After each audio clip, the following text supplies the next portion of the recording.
Apa hukum orang yang mengamalkan sihir mata-mata kerana tak suka melihat kebahagiaan orang lain?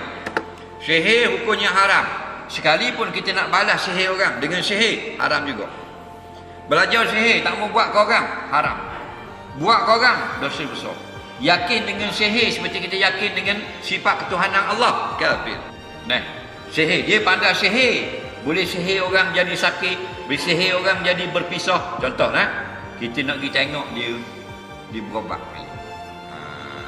Hak nak suruh buat sihirnya, tolong bukan aku, tapi aku nak ikut attack, nak pergi tengok. Orang yang pergi tengok saja 40 hari tu orang tak terima sembahyang. Kerana Nabi kata man atakahinan, barang siapa yang pergi kepada kahin.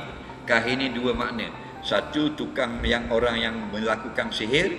Kedua, orang yang melakukan ramalan dalam kehidupan. Faham tak lagi?